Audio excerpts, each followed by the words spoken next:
ফুটে এখন আমি ছোট করবো না। 8500 রাখবে, যেটা টাকাটা অনেক বেশি আছে। আসসালামু আলাইকুম এভরিওয়ান। অবশেষে ধাক্কা খেতে খেতে গেট রেডি শেষ করে শপিং ভিডিও নিয়ে আপনাদের সামনে হাজির হয়ে গেলাম। আগের ভিডিওতে আমি get ready with me share করেছি, তখন দেখেছেন যে আমি রেডি টেডি হয়ে দেন ফাইনাল লুক শেয়ার করেছিলাম। অ্যান্ড এই যে আমি রেডি টেডি হয়ে স্ন্যাপ নিচ্ছিলাম, দেন সে ধাক্কা মেরে আমাকে বাসা থেকে বের করে দিয়ে সোজা লিফটে নিয়ে আসলো। যাই হোক, এই যে বাসা থেকে বের হয়ে গেলাম, বের হয়ে আমরা দুজনে একটা রিক্সা নিলাম। রিক্সা নিয়ে আমরা সোজা চলে গিয়েছিলাম গাউসিয়া মার্কেটে, কারণ আজকে আমাদের প্ল্যানিং ছিল আমরা শাড়ি কিনবো। আপনারা যারা আমার ভিডিও দেখেন জানেন টুকটাক আমি মান্থলি একটু সেলিব্রেশন করি, আমাদের মান্থলি অ্যানিভার্সারি প্লাস হচ্ছে কি আমাদের 1.5 বছর অ্যানিভার্সারি।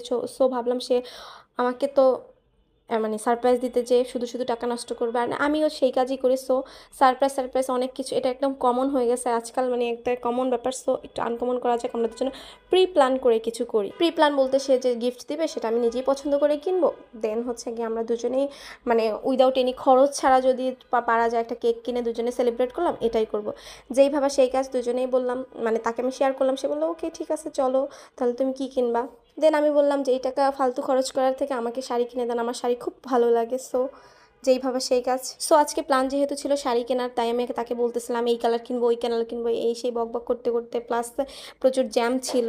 সে দিনে তেমন সময় পায় না, আমাকে নিয়ে কখনোই মনে হয় দিনে যাওয়া হয় না তার শপিংয়ের ক্ষেত্রে। আমরা বেশিরভাগ সন্ধ্যার পরে বা রাতেই যাওয়া হয়, আজকেও তার ব্যতিক্রম নয়। আমরা সন্ধ্যার পরে যে বের হয়েছিলাম, অফিস টাইম শেষে প্রচুর জ্যাম ছিল।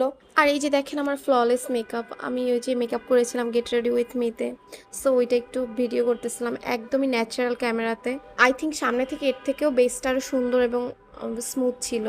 এখানে তো লাইটিং কম প্লাস ঝাঁকি, তারপর আমি টুকটাক ক্যাপচার করার চেষ্টা করেছি, মাঝে মাঝে ক্যাপচার করেছি যে গরমে ঘেমে ফেড আউট হয়ে যায় কিনা বা বেসটা কেমন থাকে, এই জন্য বা মাঝে মাঝে আমি টুকটাক ভিডিও ক্লিপ নেওয়ার চেষ্টা করেছি। সো বলা যায় অল ওভার এক্সপিরিয়েন্স ভালো, প্রাইমারটাও ভালো ছিল প্লাস প্রোডাক্টগুলোও ভালো ছিল। একটা লং লাস্টিং মেকআপ করা যায় এটা দিয়ে ইজিলি একদম। যাই হোক, অনেক তো মেকআপের কথা হলো, এবার মেইন ভিডিওতে আসা যাক। অনেকক্ষণ বক বক বক বক করতেছিলাম, বলতেছিলাম এটা তো আমি পছন্দ করে কিনবো, তুমি আমাকে কি গিফট দিবে। প্লাস এমনিতেও তাকে আমি খুব ডিস্টার্ব করি, আমি মোট কথা চুপ থাকতে পারি না, এটাই আমার সব থেকে বড় প্রবলেম। আর সেই চুপচাপ আমার কথা হজম করতে পারে, এটাই সব থেকে বড় প্লাস পয়েন্ট। যাই হোক, বক বক করতে করতে অনেকটা কাছাকাছি চলে আসছি। আজকে আমার মেইন প্ল্যান ছিল একটা লাল জামদানি কেনার। বিয়েতে আমি একটা লাল কাতান পেয়েছি, আমার শ্বশুর পছন্দ করে দিয়েছে, খুবই সুন্দর বাট খুবই ভারী। সো ওইটা নেক্সট টাইম ক্যারি করা আমার পক্ষে ইম্পসিবল ছিল। সো ভাবলাম যে আমার একটা লাল জামদানি থাকা জরুরি, এবং প্রতিটা মেয়েরই প্রতিটা বউয়েরই উচিত একটা লাল জামদানি ওয়ার্ড্রপে রাখা মাস্ট হ্যাভ। অ্যান্ড এই পিওর জামদানি তো একটা ইমোশন বলা যেতে পারে। সো যাই হোক, আমি লাল জামদানি কিনতে গিয়েছি, প্লাস দেখি আর কি কি কিনে দেয়, দেখা যাক, চলেন শুরু করা যাক। অবশেষে আমরা মার্কেটে চলে আসছি। রিক্সা থেকে নামতে যতটুক দেরি, আমার চোখ এদিকে এদিক সেদিক যেতে আর দেরি নেই। যাই হোক, ওখান থেকে টুকটাক কেনাকাটা করে ফাইনালি আমরা শাড়ি দোকানে চলে আসছি।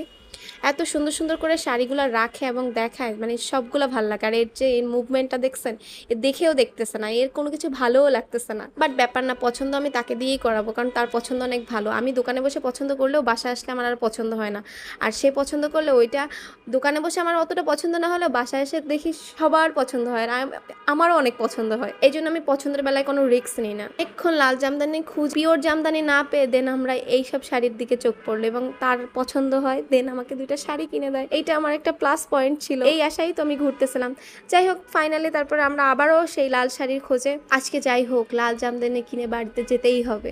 অ্যান্ড তারপর খুঁজতেছিলাম, আমার না যেই শাড়ি দেখি আমার সেই শাড়ি ভালো লাগে। আমার মনে হয় যে সব শাড়ি আমি যদি নিয়ে যেতে পারতাম, বাট এটা তো আর পসিবল না। আর অলরেডি আমার ওয়ার্ড্রোপে যে শাড়ি আছে আমি মনে হয় সবগুলো ট্রাইও করিনি, এর কিছু শাড়ি এখনও ইনটেকই পড়ে আছে। তার যে পকেটের থেকে টাকা যাচ্ছে সেটা তার চেহারা দেখেই বোঝা যাচ্ছে। অ্যান্ড ফাইনালি আমার কেনাকাটা শেষ হয়, আমি তো খুবই খুশি, কারণ হচ্ছে গিয়ে আমি দেরি ইয়ার অ্যানিভার্সারি গিফটও পেয়ে গেলাম, প্লাস এক্সট্রা জিনিসপত্রও কিনে ফেলতে পারলাম। অ্যান্ড দেন শপিং শেষ করে আমার অনেক ক্ষুধা লেগে যায়, তারপর ভাবলাম যে আজকে অনেকগুলো স্ট্রিট ফুড খাবো, চলো হাঁটতে হাঁটতে যাই আর একটু খাওয়া দাওয়া করি। আর যেহেতু অনেকগুলো শাড়ি কিনেছি, আমার তো এনার্জি পুরো একদম 100তে 100। আজকের মতো আমার শপিং মিশন একদমই কমপ্লিট, প্লাস আরও খুশি যে একটার জায়গায় আরও ডাবল ট্রিপল লাভ করেছি। সো আমরা হাঁটতে ফার্স্টে একটা স্ট্রিট মানে চাউমিনের দোকান পাই, ওইটা খাই, এটা বেশি ভালো ছিল না।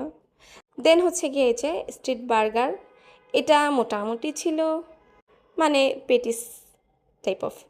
আর এখানে একটু ছোটো ছোটো চিকেন টাইপের ছিল, ওইটুকুলো খাইছি, মানে মজা, স্ট্রিট ফুড হিসেবে মজা, ঠিক আছে। তারপরে আমরা হচ্ছে গিয়া কি যেন পিঠা খাই। এইটা একদমই বাজে ছিল, খুবই জঘন্য ছিল, বাট তারপরও টেস্ট করি।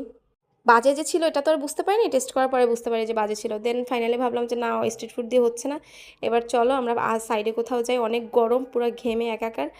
সো আমরা ফাইনালি একটু চাপ খেতে ঢুকি, চাপ আর হচ্ছে গিয়া নান নিই একটা। অলরেডি আমরা অনেকগুলো স্ট্রিট ফুড খেয়ে পুরো পেট ভরা। দেন আমার খাওয়া দাওয়া কমপ্লিট হয়ে যায়, আর এই যে সে এখনও বসে বসে চাবাচ্ছে। আমি সেটাই ভিডিও করতেছিলাম যে দেখেন সব সে খাচ্ছে, আসলে অরিজিনালি আমিই খেয়েছি সব কিছু, সে অনেক কম খায়। যাই হোক, খাওয়া দাওয়া শেষ করে দেন আমরা আবার বের হয়ে যাই, আবারও জ্যাম জ্যাম ট্যাম পার টার করে টোরে। দেন লাস্টলি জ্যাম একটু কম থাকে, তারপর আমরা হাওয়া বাতাস খেতে খেতে এবং অনেক খুশি ছিলাম, সেই খুশিতে খুশিতে বাসায় চলে আসি। সবাই ভালো থাকবেন, সুস্থ থাকবেন। আজকের ভিডিওটা এই পর্যন্তই। আমার জন্য বেশি বেশি দোয়া করবেন। এই ভিডিওতে কোনো কিছু ভুল ত্রুটি হলে বা কোনো কথা মিস্টেক হলে অবশ্যই ক্ষমার দৃষ্টিতে দেখবেন। আপনাদের জন্য অনেক অনেক শুভকামনা রইল। আল্লাহ হাফেজ।